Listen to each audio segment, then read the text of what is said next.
Ito na guys, ang okra natin. Tinanim natin yung okra. Ayan, ang buhay na. Nandito lang sa likod ng mga rubber house ng mga tali natin. Para hindi maabot ng ating mga tali. Ayan o. Ayan na, ang ating okra. Sayang din kasi itong space na to.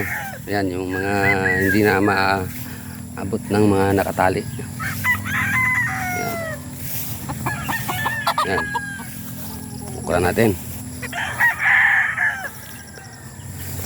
Ito yung mga pang stress free natin tong mga nakatali natin dito. Ayan. Lumaki na mga okra natin.